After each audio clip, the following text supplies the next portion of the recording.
Welcome to this session of Profit and Loss.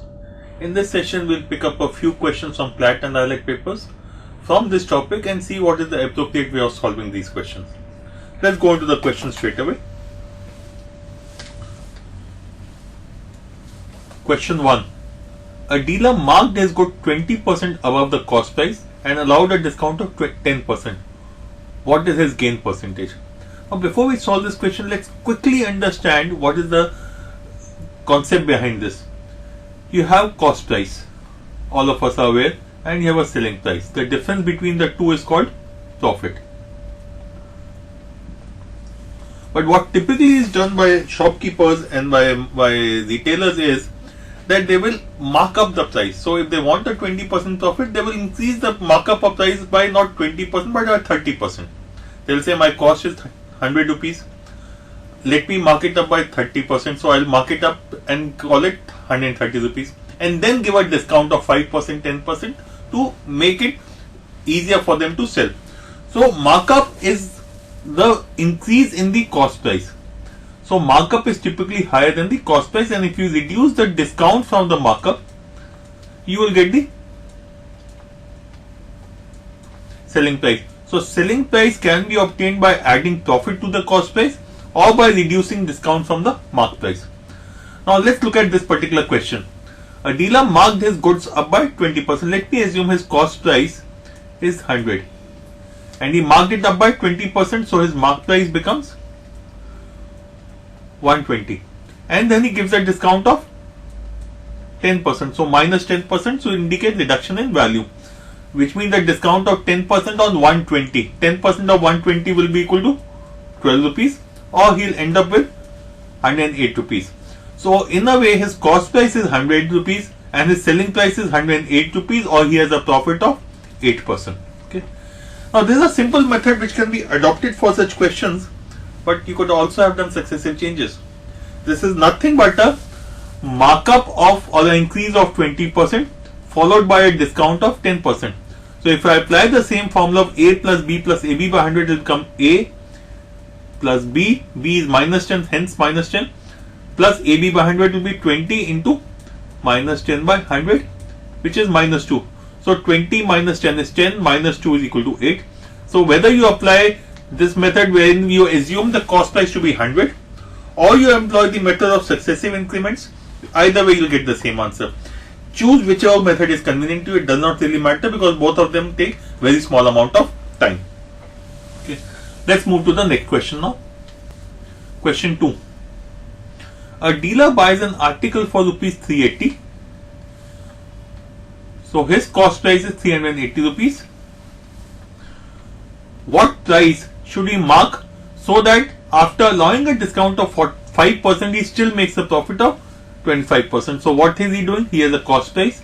He wants to mark it up by some percentage. What price should he mark? He wants to have a markup and then give a discount of 5% to get to the selling price, but he still wants his profit to be 25%. Okay. Now let's start from here. The cost price is 380 rupees. He wants his selling price to be 25% higher. He wants a profit of 25%, so his selling price should be 25% higher than his cost price. What will be 25%? If you go back to your ratios, 25% is 1 by 4. What is 1/4 of 380? Half of 380 will be 190. Half of 190 will be 85. Okay. I'm sorry, 95. Okay. So he wants a profit of 95 rupees, or in other words, his selling price should be 380 plus 95, which is equal to 475. So his cost price is 380. He wants a profit of 25%, hence his selling price has to become 475. Now, but this is 475 is after the discount of 5%. Okay, 475 is after a discount of 5% on the mark price. So we can say 475 rupees is equal to 95% of mark price. Okay, because there is a discount of 5% on the mark price, which will give you that mark price will be equal to 475 by 95 into 100, which will be equal to 500. Alternately, what you could say is, look at the choices. Once you calculate the selling price to be 475, it is obvious that your mark price should be greater than 475. Let's look at the choices. D is incorrect, this is less than 475. C is incorrect, this is the amount of profit. B is 475, this cannot be the answer, only this can be the answer. So as a rule, what you are also expected to do is that once you have done basic calculation, please go to the choice and start eliminating the incorrect choices also. By doing this simple technique in this particular question, you could have saved about a minute or so. Okay. So please make it a habit that you look at these choices also. Let's go to the third question now. Sanjay sold his watch for 1140 rupees and thereby lost 5%. In order to gain 5%, he has to sell his watch for what price? Okay. His cost price, cost price we do not know, but we know his selling price is 1140, and this is at a loss of 5%. That means 1140 is nothing but 95% of cost price. So if 95% of cost price is 1140, what should be the cost price? Cost price will be 1140 into 100 by 95. Okay. So 5 19s are 5 2s are 10, 14, 5 2s are 10, 40, 228. Okay. 228. If you know the table of 19, it is great. If you don't know, even then you should check out if 228 is a multiple of 19 or not. So let's check out. 19 into 10 is 190. 190 plus 19 makes it 209. So 19 into 11 will be 209. Plus 19, 228. So 19 into 12. So this is 19, this is 12. So this is 1200. So the cost price is 1200. So if the cost price is 1200, to gain 5%, he should be selling at a price more than 500, more than 1200. Or in other words, this cannot be the answer.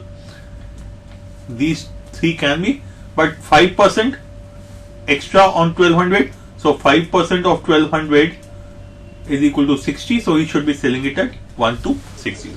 Okay. Important thing again to remember is, most of the time you will find that questions are created with simple numbers. So even if the calculation looks difficult, see if you can cancel out, and most of the time you will be able to cancel out the numbers. Next question. A man sells 5 articles for rupees 15 and makes a profit of 20%. Find his gain or loss percent if he sells 8 such articles for 1840. 5 articles for rupees 15, which implies his selling price is rupees 3 per article, but there is a profit of 20%. So his cost price should be 80%. Okay, should be 80%. Just think it over. Okay, let me just explain this part. If cost price is 100 and he has a 20% profit, then selling price will become 120. If profit is equal to 20%, his selling price will become 120. But when I am going reverse, his selling price is 120 and he has to go to the cost price, he will have to reduce by 1/6 or 16.6%. Okay. So this is a place where most of the time calculation mistakes are made. We straight away would apply 80%. That is not correct. Okay. Okay. So he makes a profit of 20%. That means cost price into 1.2 or 120% of cost price is equal to 3 rupees. Or cost price will be equal to 2.5 rupees. Okay. So his cost price is 2.5 rupees. Is what we get. His selling price is 3 rupees because he has a profit of 20%. His cost price should be 2 rupees 50 paisa. Find the gain or loss percent if he sells 8 such articles for 1840. So cost price is rupees 2.50. He is selling 8 articles. So for 8 articles, it will be 8 into 2.5, which will be rupees 20. So his cost price is rupees 20 and his selling price for these 8 articles is 1840. Or he has a loss of 1 rupee 60 paisa on a base of 20 rupees. 1 rupee 60 on 20, which is nothing but 16 into 5, 80, 8 on 100, which is equal to 8%. So he has a loss of 8%. The mistake which could have happened here, as I said earlier, because his selling price was 3 rupees, you could have incorrectly calculated the cost price as 80% of that and 80% of 240, which would have been incorrect. The correct cost price is 2 rupee 50 paisa. Question 5. A publisher sells books to retailer at a mark price which is 20% above his outlay. So if the cost of book is 100, he is selling to the retailer at 20% plus, or he is selling it at 120. If on cash payment he allows a discount of 10%, then what is his gain? So on cash payment he gives a discount of 10%. What should he get? He will lose 10% of 120, which is 12 rupees gone. He will get back 108 rupees, or he will get 8%. And if you notice, this is exactly the same as the first question that we did. An increase of 20% followed by a discount of 10%. So successive changes could have even applied here also. Plus 20, minus 10, A plus B plus AB by 100 is something which you could have looked at applying in this question also. The last question. A customized jewelry was sold at rupees 1000 with 90% discount on the making charges. If payment made for making charges was rupees 100, then what is the approximate rate of discount on the product? Let's just try to jot down the data and understand. Selling price is 1000. To find the rate of discount, we will need to find the cost price first. Okay. Now making charges, selling price is 1000 rupees, but payment made for making charges was rupees 100. So for making charges, you have paid 100, okay, but there's a 90% discount. That means this is only 10%. So that means the actual making charges were 1000. Okay, I hope this is clear, because making charges is 100 after the 90% discount, or this is 10% of the actual value. So the actual value should be 1000 rupees. Okay. So hence when I am looking at this 1000 rupee at which this product has been sold, 100 rupees is on account of making charges and 900 will be on account of other things. So can I say the mark price of the product would have been 900 on account of this plus 1000 on account of the making charges, or the mark price should have been 1900 rupees.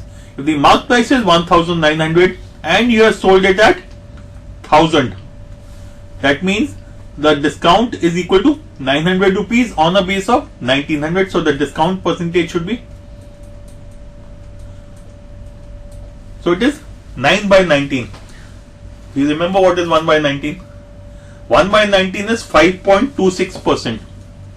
1 by 19 is equal to 5.26%. So 9 by 19 should be more than 45% and less than 50%. Among the choices, let's look at this. A is less than 45%, B is exactly 45, we need a value more than 45, C fits the bill, D again is incorrect. So this, but even if you want to find the exact value, we could do it. 5.26 into 9, 9 5s are 45, 0.2 into 9, 1.8, 0.06 into 9, 6 into 9 is 54, so this should be 0.54.